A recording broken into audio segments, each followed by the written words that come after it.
प्यारे बच्चों, स्वागत है आप सभी का। आज हम 11th क्लास की फिजिक्स की यूनिट ग्रेविटेशन शुरू करने जा रहे हैं और आज का जो हमारा टॉपिक है वो है न्यूटन्स लॉज ऑफ ग्रेविटेशन। अगर आप आज का ये लेक्चर बिना स्किप किए पूरा देखेंगे तो कौन कौन से क्वेश्चंस आपके एग्जाम्स के लिए तैयार हो जाने हैं वो नोट कर लीजिए। पहला तो यही, what is gravitation. Next, what is the Newton's law of gravitation. Next आप देखेंगे what is universal gravitational constant, why it is called universal, right down its SI unit. और फिर आप देखेंगे कि write down the Newton's law of gravitation in vector form. और last में हम ये भी देखेंगे कि write down different characteristics of the gravitational force. और इसे मैं बहुत ही एक सरल भाषा में आपको समझाऊंगा। एक बार देखते ही आपका ये टॉपिक और इन क्वेश्चंस के जवाब बिल्कुल तैयार हो जाएंगे। और फिर मैं आपको लिख करके भी दिखाऊंगा कि कैसे हमें इन्हें एग्जाम्स में लिखना है, आपके कॉम्पिटिटिव एग्जाम्स के लिए भी और आपके जो क्लास के एग्जाम्स हैं उनके लिए भी। ये टॉपिक आज बहुत अच्छी तरीके से तैयार होने वाला है, इसलिए पूरा लेक्चर बहुत अच्छी तरीके से देखें। पेन कापी लेकर के अपने नोट्स भी बनाते रहिए। चलिए शुरुआत करेंगे हम ग्रेविटेशन से। प्यारे बच्चों, ये कहानी तो आपने सुनी ही होगी कि न्यूटन सेब के पेड़ के नीचे बैठा हुआ था और एक एप्पल उसके सामने गिरती है। अब वो सोचने लगता है कि ये एप्पल ऊपर क्यों नहीं गई, इधर क्यों नहीं गई, उधर क्यों नहीं गई, ये नीचे ही क्यों आई। क्योंकि न्यूटन्स लॉ जो मोशन में उन्हें समझाया था, बताया था कि कोई भी बॉडी अपने आप अपनी पोजीशन को नहीं बदल सकती जब तक कि उस पर कोई बल ना लगे। इसका मतलब उन्होंने यही निकाला कि पृथ्वी जो है इस एप्पल को अपने केंद्र की तरफ खींच रही है, अपनी तरफ खींच रही है। फिर सवाल यह आया कि भाई पृथ्वी ही क्यों। यूनिवर्स में हर बॉडी जिसका अपना कोई मास होता है वो दूसरी बॉडी को अपनी तरफ खींचती है और उस फोर्स को ग्रेविटेशनल फोर्स कहते हैं और इस फिनोमिना को ग्रेविटेशन कहते हैं। यह है न्यूटन्स लॉ ऑफ ग्रेविटेशन। अब न्यूटन ने इसके ऊपर काफी काम किया। उसने कहा कि ये जो दो बॉडीज के बीच में ग्रेविटेशनल फोर्स है ये किन किन बातों पर निर्भर करता है। अब जरा सोचिए कि सपोज कीजिए एक बॉडी ये है, इसका मास m1 है और ये दूसरी बॉडी है और इसका मास m2 है और इन दोनों के सेंटर से बीच की दूरी r। उन्होंने कहा कि ये जो ग्रेविटेशनल फोर्स है दो बॉडीज के बीच में, ये इन दोनों बॉडीज के मास के प्रोडक्ट के डायरेक्टली प्रोपोर्शनल होता है। मतलब जितना ज्यादा इनका मास होगा, इनके मास का प्रोडक्ट होगा, उतना ही ज्यादा इनके बीच में ग्रेविटेशनल फोर्स होगा। दूसरी बात उन्होंने देखी कि जितना हम इन्हें दूर लेके जाएंगे तो ये ग्रेविटेशनल फोर्स डिक्रीज होगा, यानी कि घट जाएगा। इसका मतलब ये जो ग्रेविटेशनल फोर्स है ये डिस्टेंस के स्क्वायर के इनवर्सली प्रोपोर्शनल होता है। ये दो बातें उन्होंने बताई। अब हमारी बात समझ में आ गई कि न्यूटन ने क्या कहा। हम लिखेंगे in universe every body attract other body by certain force. That force is called gravitational force. This gravitational force is directly proportional to the product of masses of the two bodies and inversely proportional to the square of distance between the center of two bodies. ठीक है, चलिए मैं इसको लिख देता हूं और हमारा क्वेश्चन कौन सा शुरू हो रहा है पता है। क्वेश्चन ये है, explain the Newton's law of gravitation. और आप कैसे लिखेंगे, in universe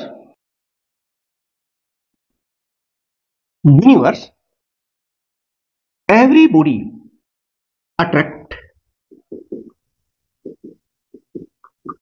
other body by some force called gravitational।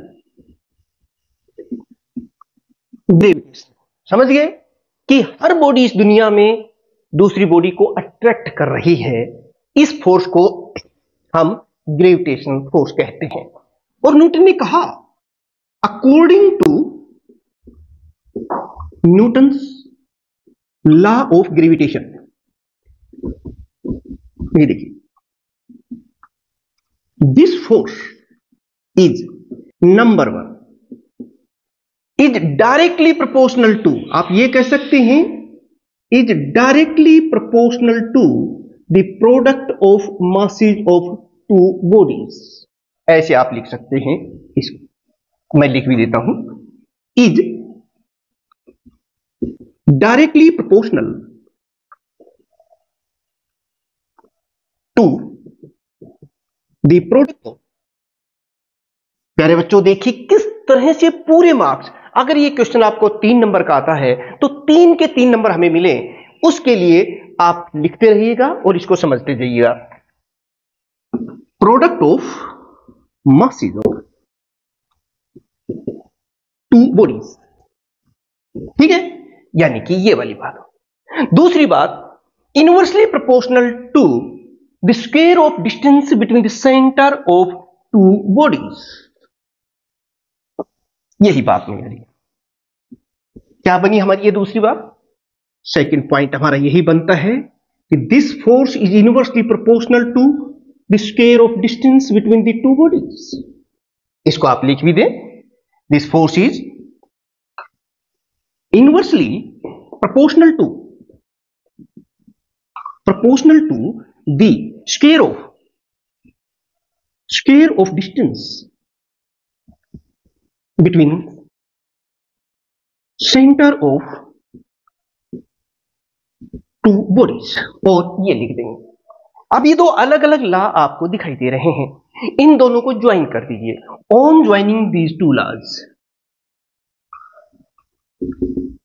दोनों को एक में लिख दीजिए, कोई बड़ी बात नहीं है। ऑन ज्वाइनिंग टू लॉज, आप इसे इस तरह से लिखेंगे, F is directly proportional to M1 M2 by R square, ठीक है। अब हम जानते हैं कि ये चीज इसके प्रोपोर्शनल है, मतलब ये बढ़ेगी तो ये बढ़ेगी, लेकिन इसका ये कतई मतलब नहीं है कि ये इसके बराबर है। अब हमें इसको बराबर के निशान में अगर बदलना है तो पहले हम इस प्रोपोर्शनलिटी साइन को किसी कांस्टेंट लगा करके हम बराबर कर सकते हैं।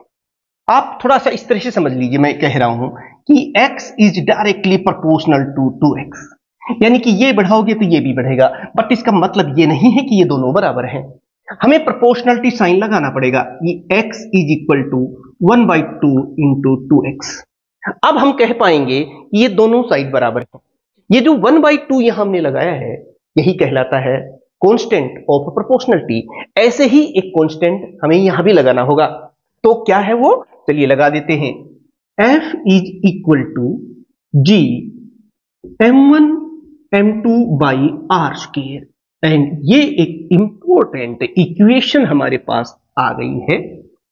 This equation gives the gravitational force between two body, and यही है न्यूटन्स लॉज ऑफ ग्रेविटेशन। अब ये जो इसके बारे में हम लिखेंगे कि ये G क्या है, इसे हम कह रहे हैं यूनिवर्सल ग्रेविटेशनल कांस्टेंट।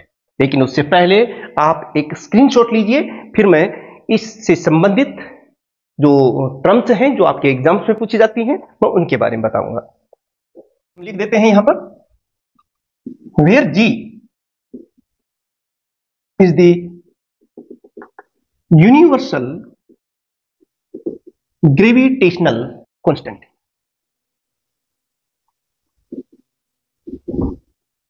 अब प्यारे बच्चों, सवाल फिर यही उठता है कि भाई हम इसे यूनिवर्सल क्यों कहते हैं। इसका जवाब भी हम देंगे, लेकिन उससे पहले हम इसको डिफाइन तो कर दें। उसके लिए इस इक्वेशन को लिखना पड़ेगा हमें। इक्वेशन 1 कैन बी रिटन, आप देखिए मैं बिल्कुल आपके सामने, जब इस तरह से आप लिख के आओगे ना तो पूरे नंबर मिलेंगे, क्योंकि उनको पता है कि बच्चे ने बिल्कुल समझ करके लिखा है, क्योंकि आपकी अपनी लैंग्वेज है, कोई बुक की रटी रटाई लैंग्वेज नहीं आ रही है यहां पे। अब ये देखिए कि इस इक्वेशन में हमें जी के बारे में कुछ बताना है, तो जी को तो हम लिख लेते हैं एक तरफ। और बाकी सारी चीजों को हम दूसरी साइड में लेके जाते हैं, जैसे एफ। अब ये आर है, इसको इधर ले आइए, आर स्क्वायर, और ये जो मास है दोनों, इनको मैं नीचे लेके जाता हूं। ये हमारे पास एक और इक्वेशन आ गई, और एक तरह से ये यूनिवर्सल ग्रेविटेशनल कांस्टेंट को दे रही है। लेकिन उससे पहले हम इसे डिफाइन करें। एक तरीका देखिए, मैं मान लेता हूं कि if m1 is equal to m2, हम इन दोनों को 1 किलोग्राम ले लेते हैं। मतलब ये जो दो बॉल आपको दिखाई दे रहे हैं, मान लो ये 1-1 किलोग्राम के दोनों बॉल्स हैं, ठीक है, और इनके बीच की जो डिस्टेंस है ना r, उसे हम 1 मीटर ले लेते हैं। ये जो दूरी है इसे हमने क्या ले लिया, 1 मीटर। अब ये इक्वेशन 2 हमें क्या दे रही है, इक्वेशन 2 गिव्स, ये देखिए G इज इक्वल टू, देखो इसको हमने 1 कर दिया, ये भी 1-1 है, प्रोडक्ट तो 1 ही आ गया, तो ये भी 1 हो गया, नीचे भी 1 हो गया, तो G किसके बराबर आ गया, F के बराबर आ गया। अब मुझे बताइए आप कि ये यूनिवर्सल ग्रेविटेशनल कांस्टेंट क्या है। अगर ये क्वेश्चन आपसे पूछ लिया डिफाइन ग्रेविटेशनल कांस्टेंट, तो आप क्या कहोगे? आप कहोगे सर यहां तो ऐसा लग रहा है कि universal gravitational constant gravitational force के ही बराबर है, लेकिन कब? जब उन दोनों बॉडीज का मास 1 किलोग्राम हो और वो 1 मीटर की दूरी पर रखे हैं, तब उनके बीच में जो ग्रेविटेशनल फोर्स होता है उसके बराबर होता है यूनिवर्सल ग्रेविटेशनल कांस्टेंट। समझ गए?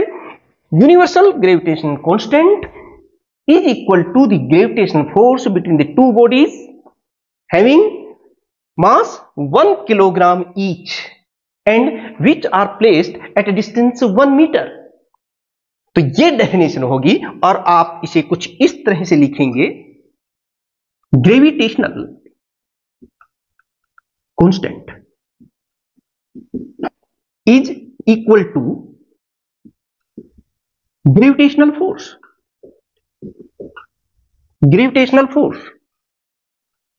between two bodies of mass 1 kilogram each and placed at distance 1 meter। वो दो बॉडी जो है 1-1 किलोग्राम की, वो 1 मीटर की दूरी पर रखे हैं, तब उन दोनों के बीच में ग्रेविटेशनल फोर्स कितना है उसके बराबर होता है हमारा यूनिवर्सल ग्रेविटेशनल कांस्टेंट। ठीक है, ये चीज आपने लिखी। तो प्यारे बच्चों, यहीं से आप इस जी की वैल्यू और लिख देते हैं। देखिए न्यूमेरिकल वैल्यू इसकी बिल्कुल फिक्स होती है, कांस्टेंट होती है। मैं लिख देता हूं 6.67 इंटू 10 की पावर -11। समझ गए? अब यहां पर एक और क्वेश्चन का जवाब आपको मिल सकता है कि write down the unit of gravitational constant. तो बता सकते हो क्या होगी इसकी यूनिट? अगर किसी फिजिकल क्वांटिटी का फार्मूला आपको पता हो तो यूनिट बताना कोई मुश्किल नहीं है। बताइए क्या है? अब यहीं से देखिए, इन सब फिजिकल क्वांटिटीज की यूनिट्स आपको पता है, तो बताइए एफ की यूनिट क्या होती है? ऐसा यूनिट न्यूटन। डिस्टेंस की यूनिट क्या होती है? बोलो, जिसको पता है वो नीचे जरूर बताएं। मीटर स्क्वायर, मीटर होती है ना इसलिए, और नीचे किलोग्राम है, तो या तो नीचे किलोग्राम स्क्वायर कर दो या फिर किलोग्राम -2 कर दो। तो ये इसकी न्यूमेरिकल वैल्यू होगी प्यारे बच्चों, ये इसकी यूनिट हो गई।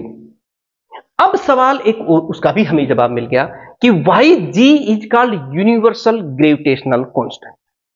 वो इसलिए कहते हैं कि इसकी न्यूमेरिकल वैल्यू इतनी ही रहती है, चाहे आप किन्हीं दो बॉल्स के बीच में ग्रेविटेशनल फोर्स की वैल्यू निकालें, दो प्लैनेट्स के बीच में ग्रेविटेशनल फोर्स निकालें, दो स्टार्स के बीच में निकालें, दो गैलेक्सीज के बीच में निकालें, कोई फर्क नहीं पड़ता, इसकी वैल्यू इतनी ही रहनी है। इसीलिए हम इसे यूनिवर्सल ग्रेविटेशनल कांस्टेंट कहते हैं। Capital G is called universal gravitational constant because its value remains same to find the gravitational force between any two body in universe। तो ये चीज आपने नोट कर ली प्यारे बच्चों। अब हम आपको ये बात बताएंगे यहां पर कि ये जो ग्रेविटेशनल फोर्स है, या यूं कहिए कि ये न्यूटन्स लॉ ऑफ ग्रेविटेशन है, इसमें हमने कहीं वेक्टर का निशान नहीं लगाया, डायरेक्शन की हमने यहां कहीं बात ही नहीं की। तो चलिए अब हम लिखते हैं न्यूटन्स लॉ ऑफ ग्रेविटेशन को वेक्टर फॉर्म में, क्योंकि एग्जाम में ये भी पूछा जाता है कि what is Newton's law of gravitation, write down it into vector form.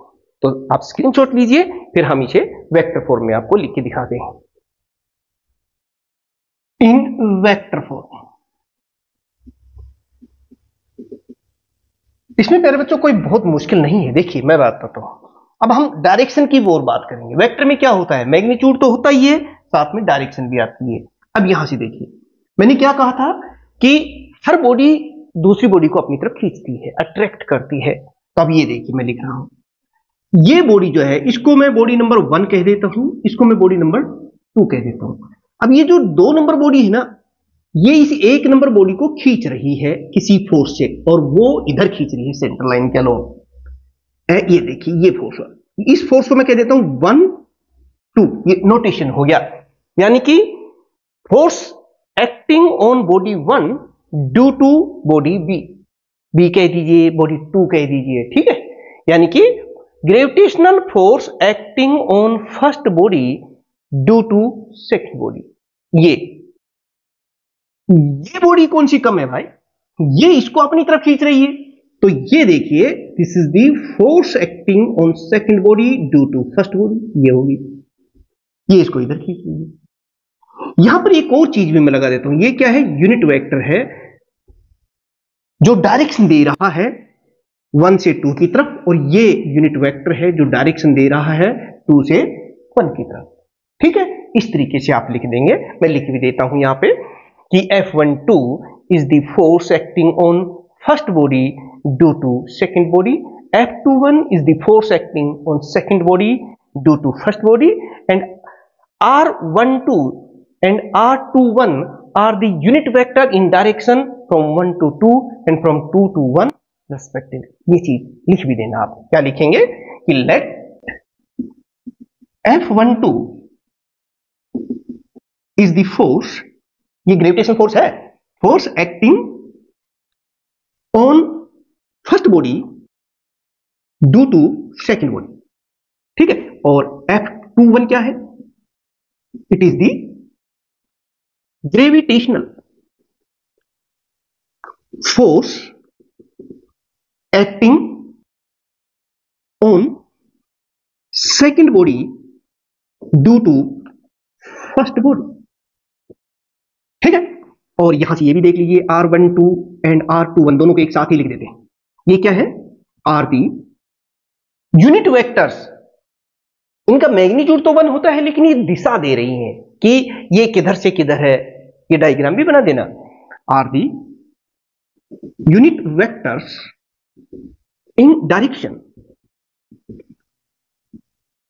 From first to second, भाई ये इधर है ना, पहली से दूसरी की तरफ, एंड फ्रॉम सेकंड, ये जो दूसरा है सेकंड टू फर्स्ट, ये जो लिखे हुए हैं ना, इनसे ही आपको लिखना है, सेकंड टू फर्स्ट रिस्पेक्टिवली, ये हो। तो अब इसको कैसे लिखेंगे न्यूटन्स लॉ ऑफ ग्रेविटेशन के मुताबिक। अब यहां से देखिए F12 इसको आप इस तरह से लिखेंगे G, इसको तो उतना ही रहना है, ये तो यूनिवर्सल है ना, M1 M2 divided by R12 का स्क्वायर, इसका मैग्नीट्यूड ले लेते हैं और यहां पर हम R12 लिख देते हैं और नेगेटिव साइन लगा देते हैं। मैं इसका भी आपको तरीका बताऊंगा क्यों लगा रहे हैं। ऐसे ही ये देखिए, इसको इक्वेशन नंबर हम 3 कह देते हैं, ठीक है। और यहां से ये देखिए F21 ये क्या हो जाएगा, minus G M1 M2 divide by R21 का स्क्वायर और R21, ये इक्वेशन नंबर 4 आ गई। ये जो इक्वेशंस 3 एंड 4 हैं, these equations gives the Newton's laws of gravitation in vector form. यहां तक आपको लिखना है। हालांकि इनके बारे में ये और बता दिए, जैसे r12 है, ये डिस्प्लेसमेंट वेक्टर है 1 से 2 की तरफ, और ये डिस्प्लेसमेंट वेक्टर है 2 से 1 की तरफ है। एक और इंपॉर्टेंट कंक्लूजन निकलने वाला है जो आपके एग्जाम में पूछा जाता है, वो क्या है? वो ये है कि show that Newton's law of gravitation obey Newton's third law of motion. उसका भी आंसर आप मिलेगा, लेकिन एक स्क्रीनशॉट और ले लीजिए। Equation 3 and equation 4 gives the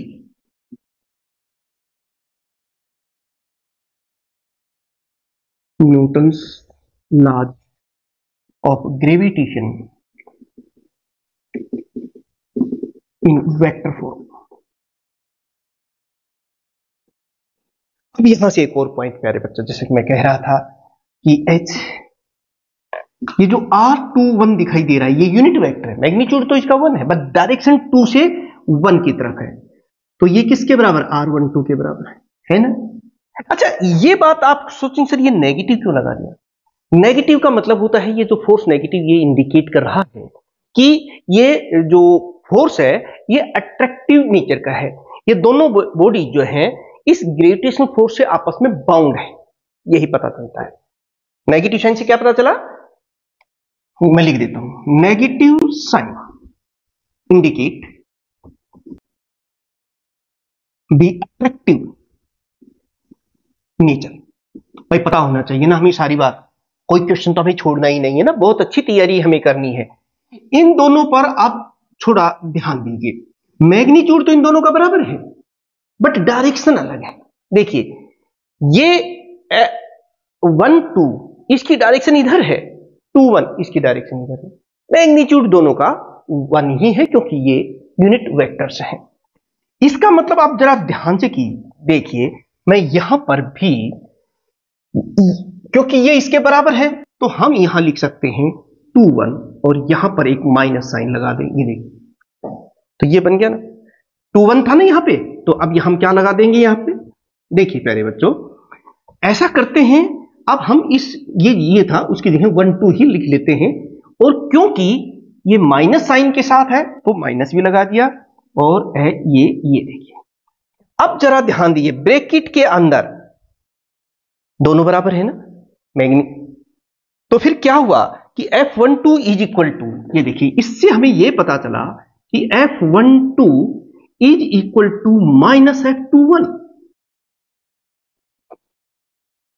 मेरी बात समझ गए? देखिए सारी चीज तो बराबर है इसमें, बट एक साइन का अंतर है, वो हमने यहां लिख दिया। अब यहां सोचो कि ये जो बॉडी B है ना, ये बॉडी A पर फोर्स लगा रही है, उस फोर्स को हम एक्शन कह देते हैं, ये एक्शन है।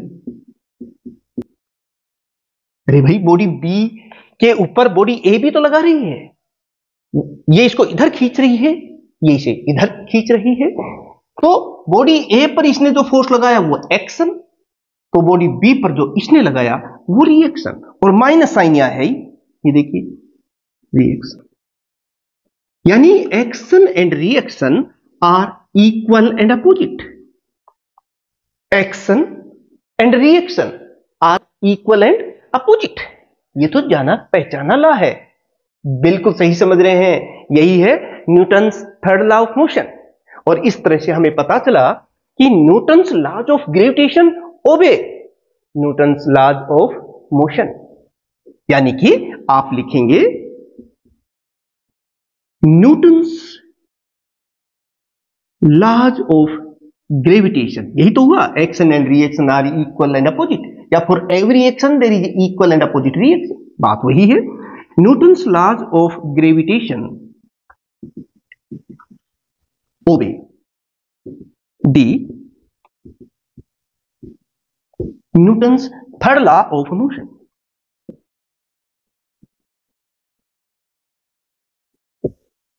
ये देखिए, यहां तक अगर आपसे क्वेश्चन पूछा था कि show that Newton's laws of gravitation obey Newton's third law of motion, तो फिर इसे पहले तो इसको डिफाइन करना, फिर इसे वेक्टर फॉर्म में लिखना और फिर ये बताना, तब आप कह पाएंगे कि Newton's laws of gravitation obey Newton's third law of motion, और आपको वो 3 या 5 नंबर का जो मार्क्स है वो पूरे के पूरे मिलेंगे। बहुत ही सुंदर ढंग से समझ करके आप लिख रहे हैं ना, इसलिए। अब एक और क्वेश्चन हमारा रहता है जो शुरू में मैंने आपको बताया था। एक क्वेश्चन बहुत बार पूछा जाता है कि write down the characteristics of the gravitational force. और जब किसी चीज के बारे में आपने इतना जान लिया है तो उसकी प्रॉपर्टीज या उसकी कैरेक्टरिस्टिक्स लिखना कोई मुश्किल नहीं है। बस आप एक स्क्रीनशॉट और ले लीजिए अपने नोट्स बनाने के लिए, हालांकि नोट्स का लिंक भी डिस्क्रिप्शन में है। Characteristics of gravitational. प्यारे बच्चों, अभी तक मैंने आपको इतना समझा दिया है कि आप इस योग्य तो हो गए हैं कि इस ग्रेविटेशनल फोर्स की कैरेक्टरिस्टिक्स बता सकते हैं, इसकी प्रॉपर्टी बता सकते हैं, ये कैसा होता है, क्या क्या होता है, वो सब कुछ आप बता सकते हैं। चलिए सोच सोच करके बताइए मुझे ये क्या है। सबसे पहला पॉइंट आपने यहां नोट किया होगा कि मैंने बार बार एक बात कही है कि two bodies attract each other. यहां कहीं पर भी रिपल्सन का नाम नहीं आया, जबकि आपने इलेक्ट्रोस्टैटिक्स में पीछे पढ़ा है कि टू जो चार्ज्ड बॉडी होती हैं, अगर वो अनलाइक चार्ज होते हैं तो अट्रैक्ट करते हैं, लाइक चार्ज होते हैं तो रिपेल करते हैं। लेकिन यहां ऐसा कुछ नहीं है, यहां पर तो ये अट्रैक्ट ही करते हैं। यानी कि एक इसकी प्रकृति तो हमें पता चल गई, इसका स्वभाव हमें पता चल गया कि it is attractive in nature. Yes, gravitational force यानी it is attractive in nature. ठीक है प्यारे बच्चों, चलिए और सोचो सोचो और क्या नोट किया। एक चीज और नोट किया आपने कि देखिए, मैं बार बार ये कह रहा हूं कि ये बॉडी को इधर खींच रही है, ये बॉडी, ये दोनों बॉडीज के सेंटर हैं, और ये लाइन जो इनको ज्वाइन कर रही है इसे हम सेंट्रल लाइन कहते हैं। ठीक है ना। और ये जो फोर्स लग रहा है ग्रेविटेशनल फोर्स, ये इस लाइन के अलोंग ही लग रहा है, ये इधर नहीं लग रहा, ये इधर नहीं लग रहा, कहीं भी नहीं लग रहा। और इस तरह के फोर्स जो दो बॉडीज के सेंटर के बीच में या सेंट्रल लाइन के अलोंग लगते हैं उन्हें हम सेंट्रल फोर्स कहते हैं। आई बात समझ में? इसका सीधा मतलब यह हुआ कि हमारा ये जो ग्रेविटेशनल फोर्स है ये सेंट्रल फोर्स है। लिख लीजिए, it is central force because it depends on the distance between the center of the two bodies and act along the central line। पूछ सकते हैं भाई इसे सेंट्रल फोर्स क्यों कहा जाता है? भाई बता देंगे, बिल्कुल पता है, लेकिन और क्या बात नोट की जरा बताइए। एक और चीज है कि इसे जितनी मर्जी दूर कर दीजिए, जब हम इसको दूर करेंगे इन दोनों बॉडीज को तो इनके बीच में फोर्स घटेगा तो जरूर, लेकिन ये नहीं है कि ये जीरो हो जाएगा। जीरो तो ये जाके इनफाइनाइट पे होगा। इसका मतलब है चाहे एक चीज यहां रखी हो और एक चंद्रमा पे रखी हो तो भी ये इन दोनों के बीच में ग्रेविटेशन फोर्स होगा, कहीं पर भी हो पूरे ब्रह्मांड में आपस में ये ग्रेविटेशन फोर्स से बंधी हुई है। इसीलिए तो कहा जाता है कि अगर हम एक स्टेप भी लेते हैं तो पूरे ब्रह्मांड को डिस्टर्ब कर देता है। कैसे? क्योंकि हम जो है ब्रह्मांड की हर वस्तु को अपनी तरफ खींच रहे हैं, और जैसे ही एक स्टेप लेते हैं तो हमारे और डिफरेंट बॉडीज के बीच की जो डिस्टेंस है वो चेंज हो जाती है, और ये ग्रेविटेशन फोर्स चेंज हो जाता है। इस तरह से हम पूरे ब्रह्मांड को डिस्टर्ब कर देते हैं। भाई ये पूछे तो हम लिख देंगे, एग्जाम में पता नहीं क्या पूछ लें, तो वो बात हमें आनी चाहिए। यानी कि एक पॉइंट हमें पता चल गया कि भाई ये लॉन्ग रेंज ऑर्डर फोर्स होता है, चाहे कितनी भी दूरी हो, ये दो बॉडीज हैं, ये आपस में एक दूसरे को खींचती ही हैं। It is long range order force.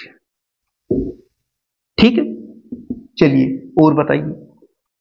एक बात आपको और दिमाग में आ भी रही होगी कि सर इन दो बॉडीज को, अभी तो ये हवा में है और मान लो हम हवा भी निकाल दे तो वैक्यूम हो जाएगा, या हम इसे पानी में लेके चले जाएं, हम इसे किसी और मीडियम में लेके चले जाएं, तो क्या ये फोर्स बदलेगा?